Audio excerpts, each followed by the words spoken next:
Yep, 7731. 773 JUAN. Straight from Hey, Chicago. this is the Corey Maselli show with Matthias Bergstrom Anderson, the sexy Viking over in Denmark, holding it down. Today we got 773 Juan, entertainer extraordinaire, Okay. a motivator, not a hesitator, sometimes a meditator, and a serious Yeah. player.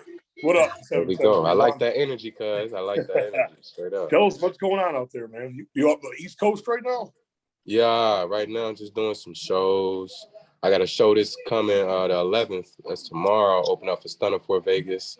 Just had a show with Montana 300, and then Okay. Ari the Don before that. So just been, progressively trying to get my name out there. Let my soul out to the world. Get them a little, like you said, a little motivation. Absolutely, brother. Let's let's get into some background, man.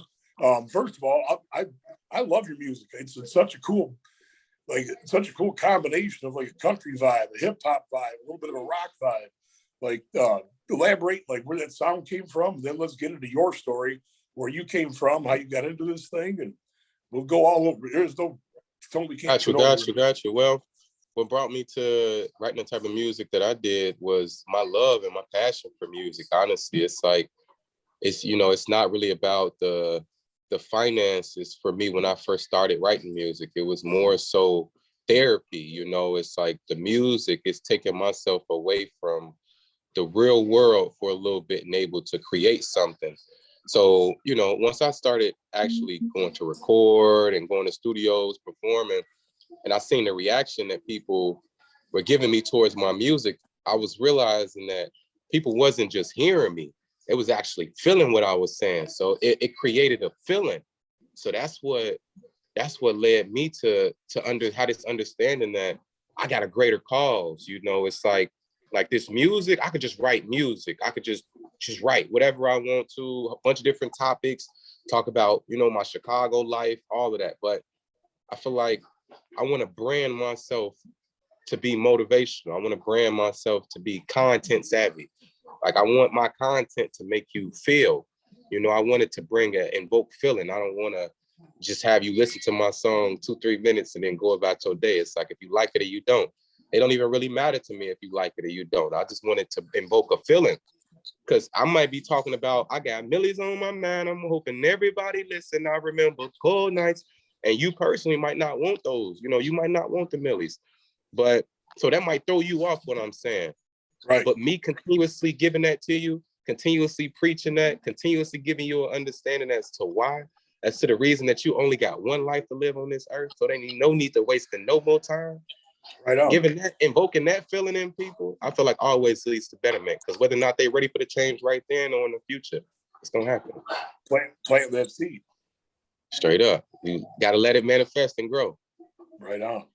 Man, there's a David Allan Coe country song. It's like, what's the line go? Is it, boy, can you mourn the blues? Can you sing the blues? Can you bend them guitar strings? Boy, can you make folks feel what you feel inside? It's exactly. Like the line. Because if you're a big star bound, let me warn you, it's a long, hard ride. James, my somebody that gave me my motivation to continue to do what I'm doing right now, James Brown. As crazy as it is, it's like you got to think about it. I feel good. You know what I'm saying? So it's not about the sounding good. Excuse me. It's not about sounding good. It's like James Brown invoked feeling. He brought that soul and that emotion out of people. He made you, he brought them butterflies into your feeling. So that's where I'm at, Sure. That's what I'm trying to give to the world. I'm trying to bring back that soul. For real. Absolutely. I feel like we've been missing out on it too long. And shout out to Rod Wave, No Caps, and to those artists like that I actually listen to on an avid basis. But I feel like I'm on a whole different lane. Like I'm on straight soul. Yeah, man. I like your music is like, it doesn't remind you of anything else, which is always to me always a good indicator because it makes it unique. It's really cool, man. So people find you, they just Google 773 Juan. People want to check out your music. What's the best way to do it? Man, everything. Just Google me. Like I would love for you to go straight to iTunes, go purchase all of the, and download all of the albums for real, because all of that adds up in the future. But just Google me, you know what I'm saying? Like see what I can offer you. I guarantee you I won't disappoint you. All you gotta do is listen to a couple songs. It's gonna click. It's gonna click because I'm not talking about nothing crazy. I'm talking about bringing these millies into your picture. I'm talking about pushing for greatness. I'm talking about never quitting. I'm talking about realizing that you only got one life to live. Like, I know Drake said it, YOLO, back in the day, but literally, like, people, I don't know if people forgot or not, but I'm like, man, it ain't no need in wasting another minute, second, or hour. We pushing for greatness. That is fantastic, brother.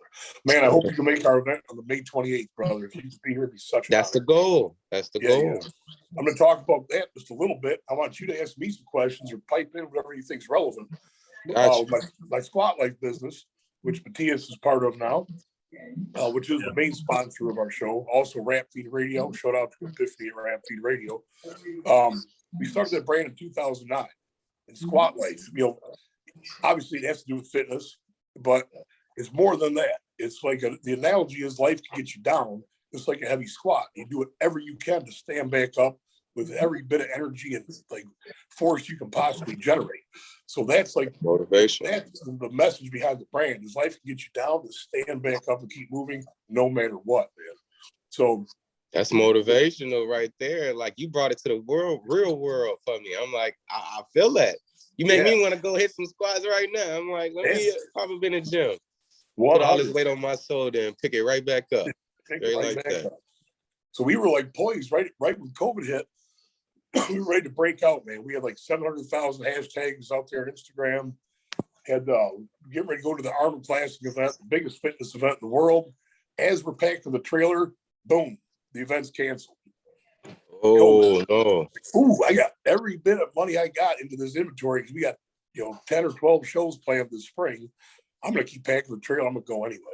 So we went out there, and thank God we were able to set up because it was like right when all the COVID mess happened. So they only quarantined the main exhibit hall. We happened to have a booth that was outside the exhibit hall.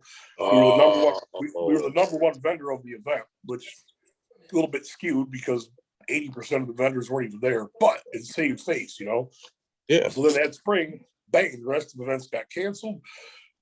Totally changed direction, jumped in and started selling fitness equipment, stuff like that, just to make ends meet.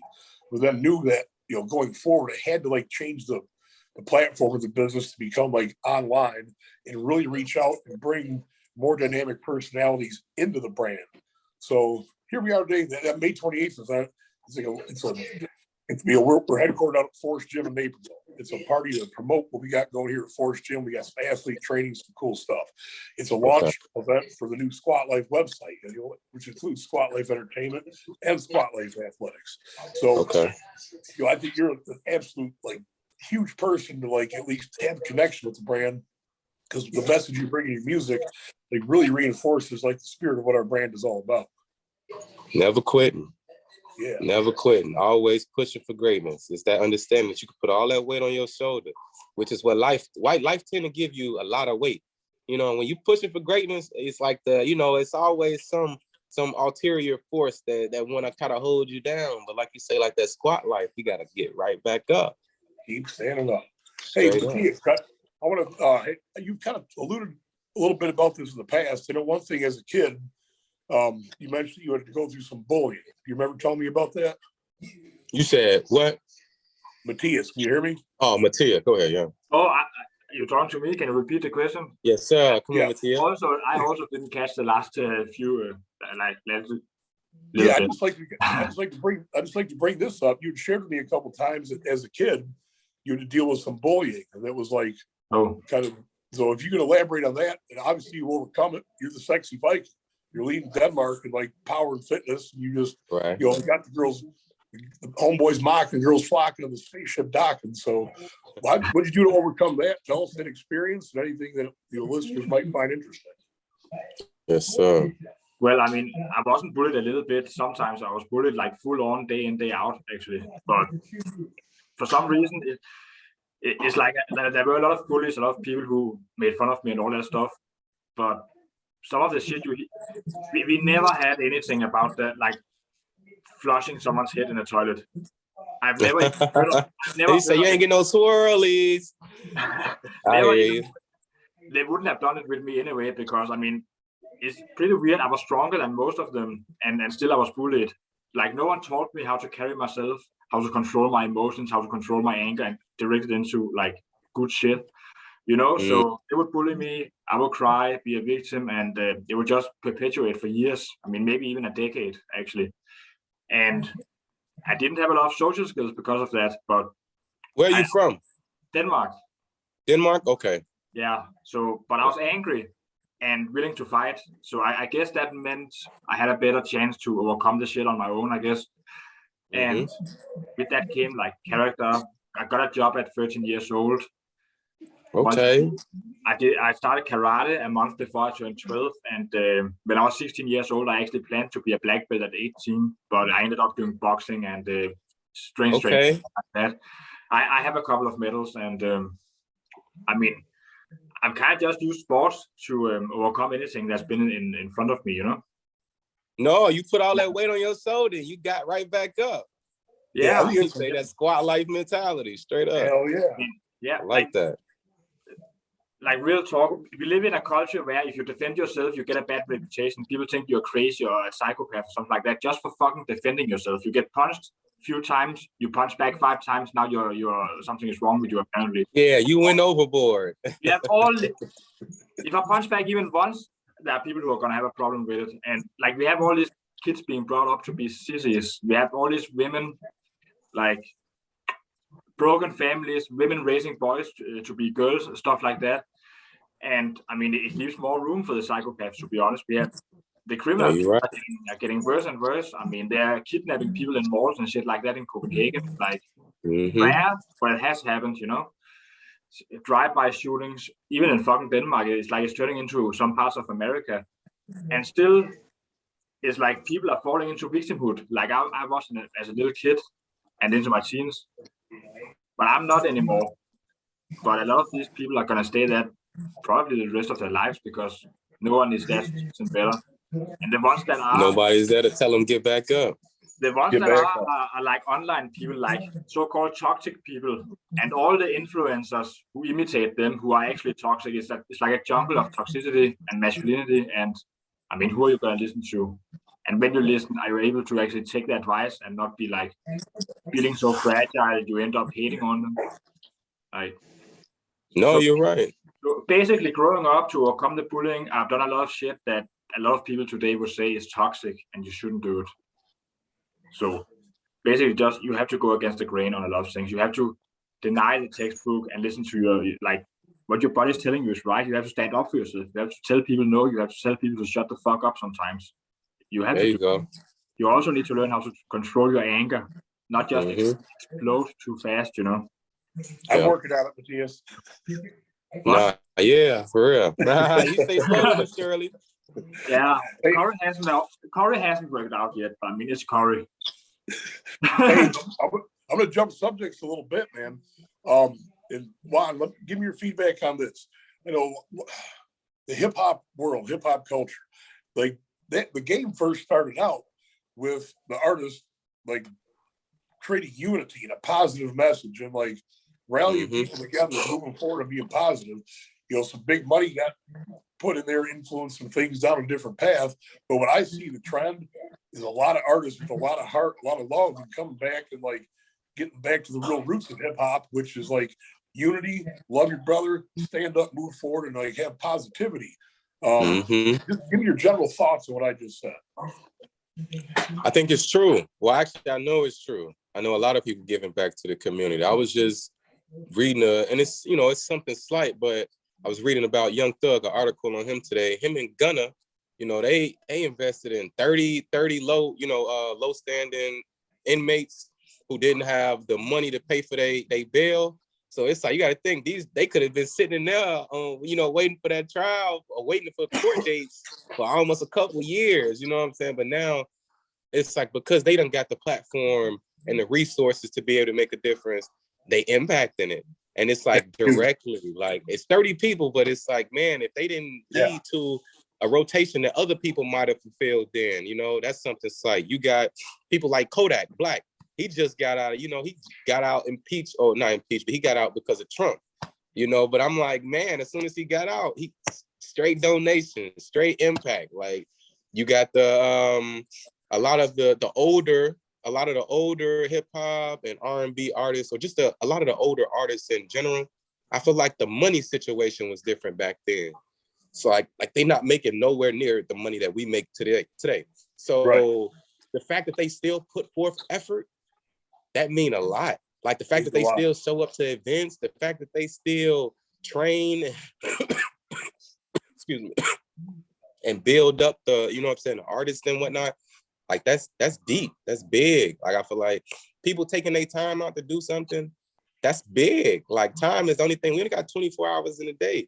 So the fact that this person, in the midst of everything else they probably gotten to do, you know, they still finding time to give back to the community. So I like seeing stuff like that. I like seeing the philanthropy within the artistry court, within that culture. 100%. I love seeing that. That philanthropy is amazing. It just lead me into what I want to do in the future. I want to be able to give back. I want to be able to start some nonprofits. I want to be able to, you know what I'm saying, make sure that some kids get into college, you know, with some good degrees, like trying to be doctors and lawyers. And, you know, like I want to be able to manifest that greatness, you know, so people 100. have opportunities that they weren't used to. Like what my buddy was saying right here, it's like with the, you know, the development that we go through in life, it's like the opportunities. It's like you got to know when to pick those opportunities and excel with them. So it's like he decided, it's like with the bullying and everything over the course of some years, that he wanted to build himself into betterment. So he started going to karate, started doing, you know, started setting goals, life goals. He wanted to be a black belt. And the fact that he set those goals, it's like that's the whole meaning of what I'm saying in my lyrics. It's like you got to push for greatness. You got to want that. You got to want it for yourself. And these artists, like you said, the older people, they here for us 100%. Like right, just to your point, like right now, to share this with you, our brand does not have the ability to like give a bunch of direct money to a cause, but we got energy, we got time, we've got a network of people. So we are hooked up with Midwest Outdoors television show, which is like one of the top outdoor television shows in the country, period. We're putting teach kids how to fish type day in Chicago. So we get some fishing poles donated, find a spot where these kids can come out, they'll learn something positive, have a real good time. And it's, you know, a way to make a big difference. You know, doesn't cost us a lot of money, but you can touch a lot of people's lives and give someone something real positive they can do, like literally for the rest of their life, or they can proliferate that, teach other people what they learned at that day. So that's something cool we got going on. Then I got my buddy, great blood brother, Scotty Wise. He used to own, I forget the name of his skate park now, but we're working on a project where our goal is to get as many skateboards as possible, like minimum 100. We'd like to do 1,000 if possible, but we're working on it. They have a skateboard day where kids show up, music, food, positivity, and give out skateboards to these kids, man. Scotty, you know what I mean? They make sure we bring first aid kits and band-aids, but that'll work. Hey, skateboarding is not a crime. Come on now. No. No. Skateboarding to build your drop your nuts. You know, that'll the fear out of you. It's no joke, man. I think it's great, to me, I think it's just a fantastic habit for a kid. You know, it's done, once you got your board, it's not all that expensive, and you can do it everywhere. Have a good time with it. Do some tricks. Meet a bunch of other people. You know, bring unity, man. Bring people together and have a blast doing it. That's like you said. This is great stuff. And then along with those opportunities, you never know when. Like you said, you never know who you might reach out to. I feel like that's my goal in my shows. I might have a show with 100 people there. As long as I impacted 10 people, 5 people, I did a good job. Because, you know, I'm like, if only 5 people walked away with the motivation towards being great, well, now I'm hoping that they transfer that to the next person. And we build that community.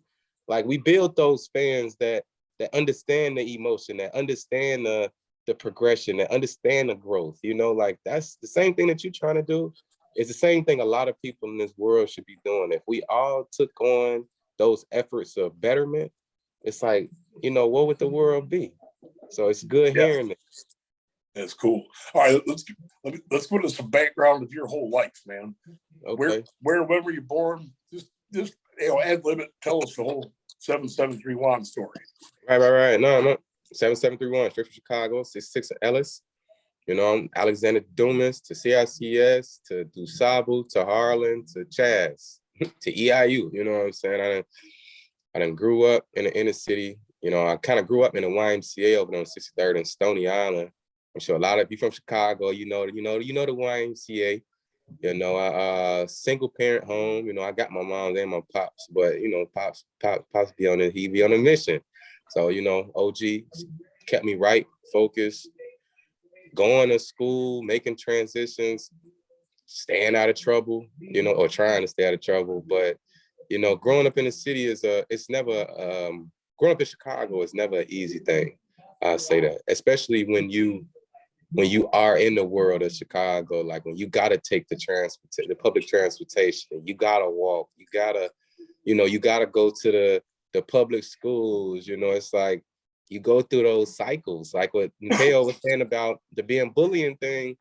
You know, I remember those times. You know, and it's like you make like a lot of it. We got listeners all over the place, man. Yeah. So if you could kind of like maybe share a little more detail of what it was like in those streets of Chicago as a kid. I think the listeners will find it pretty interesting. If you don't mind breaking out some detail. Gotcha. I'm gonna give you some detail right now. I'm telling you, it's tough. It's tough. Like I'm going to give you a reflection, like kind of make some relatability, because Mateo was speaking on a bullying aspect.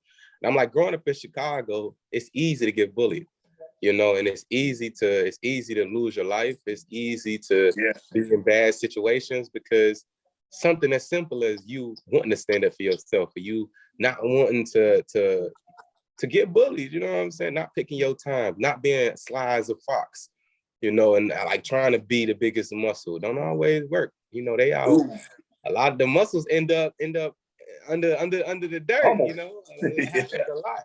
Because people don't want to fight you, they don't want to do nothing. So it's like you just lose, you know. And growing up in Chicago, I would say you learn to pick your battles. Straight up. Like I remember being on public transportation in 7th grade, you know, so I was, how old am I at the time? I'm probably 12, 13. No, I'm probably like 12, 13 years old, and having to get on the bus during because I'm going to do Sabo at the time. So I had to go, I think it's like 45th or 47th Street as well, or 49, somewhere along there. I had to go to the bus stop. Boom, I'm right at the corner. So, you know, it's affiliated over there. So you got all, you know, it's like, if you ain't in tune, man, they got people coming up to the bus stop, checking pockets, you know what I'm saying, stealing clothes. Like I done seen some crazy stuff happen in the city, just not knowing people. It's like I feel like you know, I give it to God's grace, you know, I give it to the higher uppers for real, for the progression and the lanes that I've been able to stay in.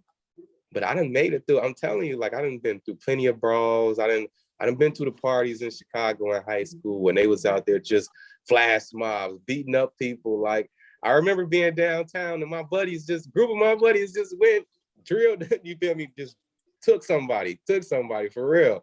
Running into the McDonald's, everybody, I was so one. Excuse me.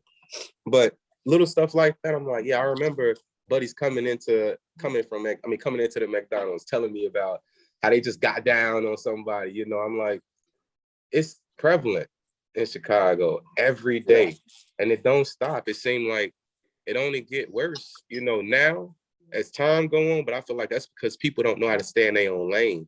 I feel like a lot of people try to be stuff that, you know, try to be somebody that they not. A lot of people try to, like, you know how many people from Chicago that just because they from Chicago, they want to live that Chicago like they want to have that Chicago persona wherever they go. So they want to tell everybody, they want to come to Massachusetts with me and then tell everybody, oh, I'm from Chicago, I'm not going for that, this and the third. Like, no, find your lane. Because there's people out here in Boston who box real good. You know what I'm saying? It's people, the world is a great place. You understand what I'm saying? And it's like you just gotta stay in your lane. You know what I'm saying? Like with this music stuff and me creating a brand, that's a lane. You know what I'm saying? Like I'm not trying to be out here making drill music for what? Like what feeling am I going to evoke it out of you with that? I'll make you want to go kill somebody? I don't want to go do that. No, I'm hearing you, brother. Yeah. So that's where we at with this. Like growing up in Chicago was not easy, but it was a great thing because of the lessons that I learned. Yeah. The lessons are something that are like irreplaceable, truly. Like you learn to watch over your shoulders. You learn to to stand up for yourself. You learn to pick your battles. You know, you learn how to play this world smart. You know, I feel like Chicago teach you a lot of life lessons. They teach you the squat life lessons. They teach you with all of the weight on your shoulders, because it's a lot of project housing in Chicago, a lot of low income housing, a lot of messed up situations for real, you know? And it's like, to have all of that weight on your shoulder, not quit, to stand right back up with all that weight, that's squat life, straight up. Squat life. Right on, man. Well, I grew up in Aurora, Illinois in the 80s, and it got a little hairy out here back then. But a lesson I pretty much learned, I skipped the details on it, but two things: carry yourself with respect, and it's a lot better to make friends than enemies, man. So it's kind of I'll give you one example. I was same age as you, like you're talking about 7th grade, I think, and these dudes sent us into the project, place called Westwood, into the projects on a ghost hunt. They said there was this like BMX bicycle we could buy for $40. There was no BMX bicycle. They just sent us into like the hardest part of the hood they could do it. So we come strolling up. My buddy Greg Frick and I, we show up, and a whole mob of kids come out of this project mad, chasing somebody. They wanted to beat someone's ass. These two white boys come showing up, so they just turn their anger on us. So I ain't gonna bother running at this point. I just stand there and like, what is going on, man? And all of a sudden, my boy Terry Beard, he was in a good buddy from grade school. He's like, "Yo, stop, that's Corey." And me and Terry were really tight. You were cool as shit. So trust me, we'd have gotten like stomped to a pile of mush. It wouldn't have been for that friendship that I had. So my boy Terry Beard, if you hear this, boy, shout out to you, man. It was a nice moment there. But anyway, just have that friendship with the guy right there. Boom, all of a sudden, the whole mob became our friends, and we just kicked it and talked and had a good time. So just, having friends is very good, man. I know that much. That's how you survive in Chicago. Because when people don't, I'm telling you, going to those parties in the 2008 to 2012 time, it was almost every part, the Hales, because we used to go to Hales parties, the Hales Franciscan as a high school, or like the Scholar Group parties, and like they used to have a lot of little groups, that threw parties, the Misfits and etc. But it's like, at the end of these parties, you catching brawls, like people fighting, and it's like that's what happened during the time where Chicago stopped letting people have parties. It's like the police shut stuff down immediately, and that it changes things. Like you see to this day, it'll never be the same. You see, it has only gotten more secure in regards to the way we are policed by the world. So I'm only curious as to what the next 10, 15 years will be like. Everybody going. I work with Steve Ragsdale, Loud Money Music, and like some people have this perception of hip hop music. They think it's all nothing but gang banging and getting down and dirty. It's really not the case, man. You go to any Loud Money Music event, I have never seen an altercation. I've never seen someone bring beef. I've just seen positivity, people getting along, shaking hands, making moves, and to me that's powerful, man. So when our event on the 28th, I'm really looking forward to people to see what our version of the hip hop world is about, which is about making it's squat life, man. So and then even if we get into some, like you said, squat life, but we get into some bad situations on some Chris Rock, Will Smith, or some Dave Chappelle, it's like it seems like the world is changing around us. You gotta be able to hold all that weight on your shoulder, pick it right back up. You might have to drop a couple people, but it's, the way the world is now, you got to pick yourself right back up. Ain't no staying down. When you stay down, you lose, and ain't no losing. Right. That's what's up. And how many years have Will been down with that fucking shitty wife of his? Say again? And how many years have Will Smith been down with that shitty wife of his? Exactly. I don't think he even knows how to get up by now. Man, you tell him you gotta get back up though. We gotta put a squat life shirt on him. All honesty. Yeah. Say seeing is believing it. Straight up. All right. He needs to dump the wife, then he can get the shirt. Hey Matthias, where are we on time for the first segment? I think now is a good time to stop. Actually, we have a few minutes left. Yeah, we'll take a quick little break here. Rap Fiend Radio, Spotlight, Loud Money Music. Matthias, Maddox Anderson, the Sexy Viking. 7731 on the Corey Maselli Show. 773. Yep. So we're gonna take a quick little break. We'll jump right back. Matthias will send you. We'll get you a link here in just a second. We'll do part 2 in about 2 or 3 minutes. Take a pee break, get a sip of water, do what you got to do, and we'll get started in just a minute. That'll work. Peace.